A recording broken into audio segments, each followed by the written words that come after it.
Hello guys, my name is Chauhan Vedant. તમે જોઈ રહ્યા છો જ્ઞાન દર્શન, નોલેજ ઓફ ધ વર્લ્ડ.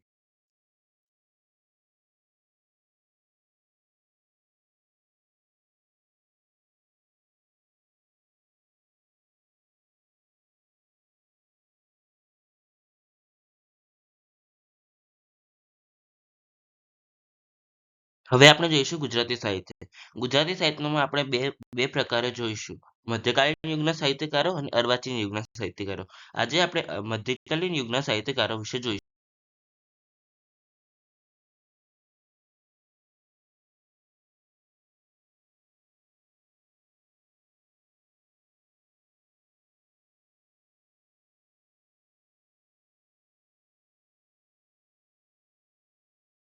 સૌપ્રથમ આપણે જોઈશું ગુજરાતના આદિકવિ નરસિંહ મહેતા વિશે. નરસિંહ મહેતાનો જન્મ ઈસવીસન 1414માં થયો હતો. તેમનું જન્મસ્થળ તળાજા, ભાવનગર હતું. તેમનું પૂરું નામ નરસિંહદાસ કૃષ્ણદાસ મહેતા હતું. તેમને બિરુદ આદિકવિ અને પદના પિતા રૂપે મળ્યું છે. તેમની પત્નીનું નામ માણેકબાઈ અને તેમના સંતાનો શામળદાસ અને કુંવરબાઈ હતા. તેમનું વખણાતું સાહિત્ય પદ અને તેમનું અવસાન ઈસવીસન 1480માં થયું હતું. તેમણે જૂનાગઢને કર્મભૂમિ બનાવી સગુણ ભક્તિની સાથે નિર્ગુણ ભક્તિનો મહિમા ગાયો. તેમણે મોટા ભાગે પદોને ભક્તિમાર્ગ વિષયવસ્તુ ઉપર આધારિત છે. તે ગુજરાતના સૌથી લોકપ્રિય કવિઓમાંથી એક. તે ગુજરાતી સાહિત્યમાં જ્ઞાનમાર્ગી કવિ, પદોના સર્જક, પ્રભાતિયા તથા ભજનના સર્જક તરીકે ઓળખાય છે. તેમના સન્માનમાં ઈસવીસન 1999થી ગુજરાત સરકાર દ્વારા આદ્યકવિ નરસિંહ મહેતા એવોર્ડ અપાય છે. કનૈયાલાલ મુનશીએ નરસિંહ મહેતાનું જીવન ચરિત્ર નરસૈયા ભક્ત હરિનો લખ્યું છે.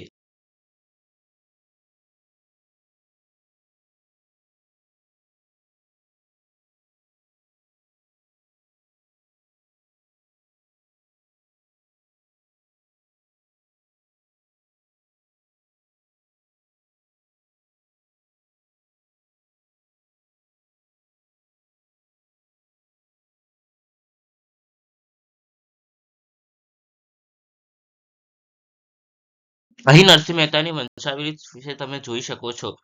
આ વંશાવલીમાં તેમના દાદા પુરુષોત્તમ દાસથી લઈને તેમની પરવર્તી તાનારીરીનું વર્ણન થયેલું છે.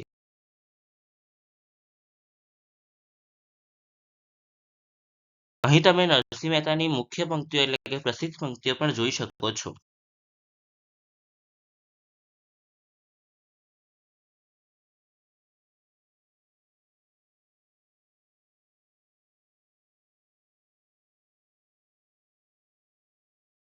હવે આપણે બીજા નંબરે જોઈશું મધુરા ભક્તિના ઉત્કૃષ્ટ શિખરસમા મીરાબાઈ વિશે.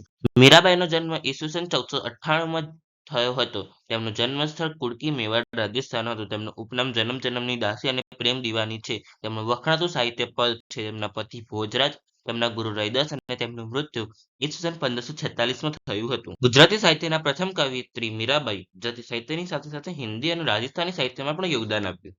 તેમણે કૃષ્ણ ભક્તિ પતિભાવે કરેલી. એ ગુજરાતી સાહિત્યના રાજા કહેવાય છે. મીરાના પદો એ ગુજરાતી સાહિત્યનું અનોખું આભૂષણ ગણાય છે. તેઓ રાઠોડ વંશના રાવ દુદાજીના ચોથા પુત્ર રત્નસિંહની દીકરી હતા. તેમના પદોની મૂળ ભાષા મારવાડી, રાજસ્થાની અને વ્રજ ભાષા હતી.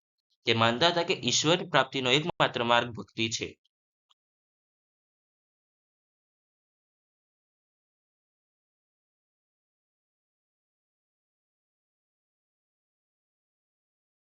અહીં તમે મીરાબાઈની પ્રસિદ્ધ મુખ્ય પંક્તિઓ પણ જોઈ શકો છો.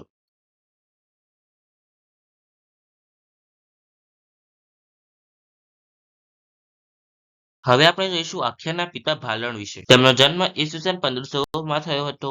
તેમનું જન્મસ્થળ પાટણ હતું. તેમનું પૂરું નામ પુરુષોત્તમદાસ તરવાડી હતું. તેમને બિરુદ આખ્યાનના પિતા રૂપે મળેલું છે. તેમના ગુરુ શ્રીપાદ અને બ્રહ્મપ્રિયાનંદ હતા અને તેમનું અવસાન ઈસવીસન 1550માં થયું હતું. ભાલણે મધ્યકાળની ગુજરાતી ભાષાને ગુર્જર ભાષાની સંજ્ઞાથી ઓળખાવી હતી. તેમજ ગુજરાતી ભાષામાં આખ્યાન શબ્દનો સૌપ્રથમ પ્રયોગ કર્યો હતો. ભાલણે શિવબિરડી સંવાદ નામથી તેમનું પ્રથમ આખ્યાન આપ્યું હતું. જેમ નરસિંહ મહેતા ભક્તિ શૃંગારના કવિ કહેવાય છે, તેવી જ રીતે ભાલણે વાત્સલ્ય ભક્તિના કવિ કહેવાય છે. તેમના બે પુત્ર ઉદ્ભવ અને વિષ્ણુદાસે પણ સાહિત્ય લખ્યું હોવાની માહિતી છે. પાટણમાં ભાલણની ખડકી આવેલી હોય છે.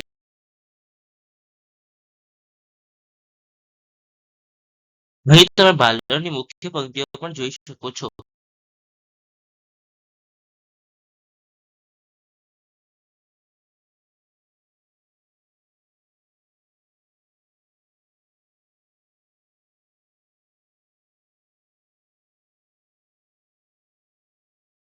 હવે આપણે જોઈશું પાખંડોની સામે લાલ આંખ કરનારો જ્ઞાનનો વડલો અખો. તેમનો જન્મ ઈસવીસન 1591માં જેતલપુર અમદાવાદમાં થયો હતો. તેમનું મૂળ નામ અક્ષયદાસ સોની હતું. તેમના પિતાનું નામ રૈયાદાસ હતું. તેમને હસ્તો જ્ઞાનનો વડલો, ઉત્તમ છપાકાર અને વેદાંતિક કવિનો બિરુદ મળેલું છે. તેમનું વખણાતું સાહિત્ય છપ્પા. તેમનું અવસાન ઈસવીસન 1656માં થયું છે. રોજીરોટી માટે અખો અમદાવાદના ખાડિયા વિસ્તારમાં આવેલ દેસાઈની પોળમાં રહેતો હતો.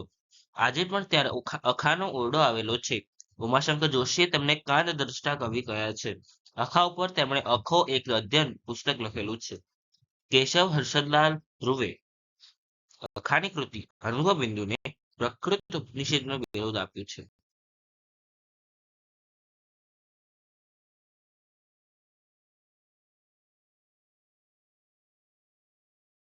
અહીં તમે અખાની મુખ્ય પંક્તિઓ જોઈ શકો છો.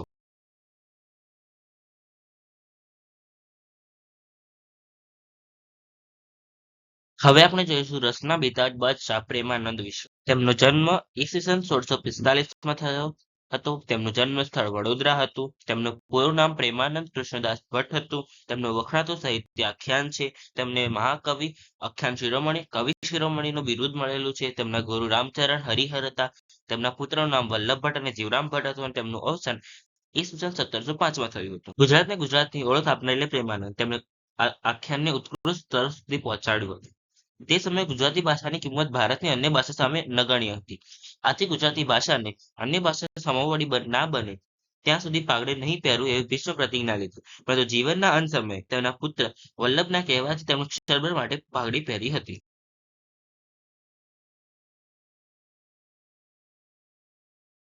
અહીં તમે પ્રેમાનંદની મુખ્ય પંક્તિઓ જોઈ શકો છો.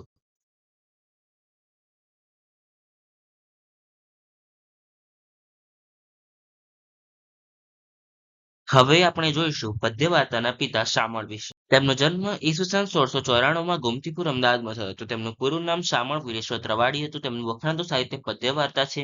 તેમને બિરુદ ગુજરાતી ભાષાના પ્રથમ વાર્તાકાર અને પદ્ય વાર્તાના પિતા રૂપે મળેલું છે. તેમના ગુરુ નાનભટ્ટ અને તેમનું અવસાન ઈસવીસન 1769માં થયું હતું. સામાન્ય મૂળ અટક ત્રવાડી પણ ભટ્ટનો અર્થ કથાકાર થતો હોવાથી તેઓને શામળ ભટ્ટ કહેવડાવવું ગમતું હતું. શામળ અને પ્રેમાનંદ વચ્ચે સાહિત્યિક મતભેદ જાણીતા છે. અહીં તમે શામળદાસની કેટલીક પ્રસિદ્ધ મુખ્ય પંક્તિઓ જોઈ શકો છો.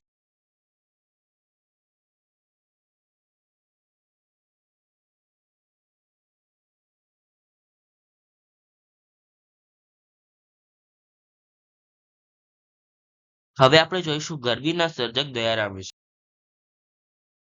તેમનો જન્મ ઈસવીસન 1777માં થયો હતો. તેમનું જન્મ સ્થળ ચાંદોડ વડોદરા હતું. તેમની કર્મભૂમિ ડભોઈ હતી. તેમના પિતાનું નામ પ્રભુરામ ભટ્ટ હતું. તેમની માતાનું નામ રાજકોરબા અથવા મહાલક્ષ્મી હતું. તેમનું અવસાન ઈસવીસન 1852માં થયું હતું. તેમનું બિરુદ પ્રેમ સખી, દયા સખી, ગરબીના પિતા, બીજા મીરા અને ગુજરાતનો જયદેવ મળ્યું હતું. દયારામ જ્ઞાતિય સાંઠોદરા નાગર બ્રાહ્મણ હતા. તેમનું મૂળ નામ દયાશંકર હતું. તેમના ગુરુની પ્રેરણાથી 13 વર્ષની ઉંમરે પોતાની પ્રથમ કૃતિ તત્વ પ્રબંધ લખી હતી. તે મધ્યકાલીન ગુજરાતી અને અર્વાચીન ગુજરાતી સાહિત્યના સેતુ હતા.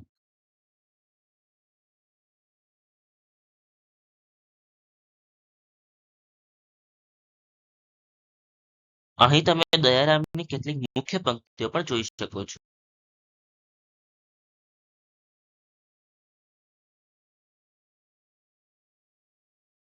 હવે આપણે જોઈશું સોરઠી સંતવાણીના કવિયત્રી ગંગા સતી વિશે. તેમનો જન્મ ઈસવીસન 1846માં રાજપરા ભાવનગરમાં થયો હતો. તેમનું મૂળ નામ ગંગાબાઈ ગોહિલ હતું. તેમને સોરઠના મીરા અને હીરાબાઈનું ઉપનામ મળેલું છે. તેમના ગુરુ રામેત વેનજી હતા. તેમને શિષ્ય અને પુત્ર વધુ પાનબાઈ હતા. ગંગા સતી વાઘેલા રાજપૂતના દીકરી હતા. સાત્વિક ભજનની સરવાણી એટલે ગંગા સતી. ગંગા સતીએ પોતાની પુત્રવધુ અને શિષ્ય પાનબાઈને સંબોધીને ભજનોની રચના કરી.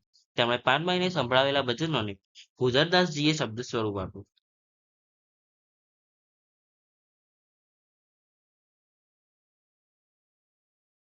અહીં ગંગા સતીની કેટલીક મુખ્ય પંક્તિઓ આપી છે.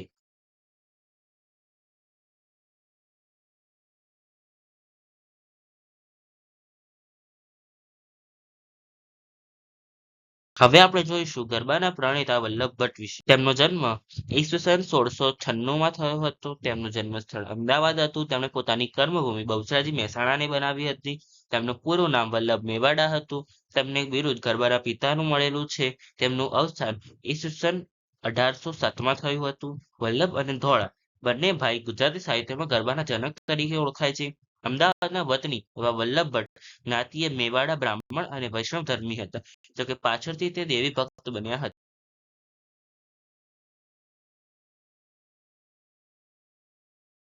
અહીં તમે વલ્લભ ભટ્ટ દ્વારા લખાયેલી કેટલીક મુખ્ય પંક્તિઓ જોઈ શકો છો.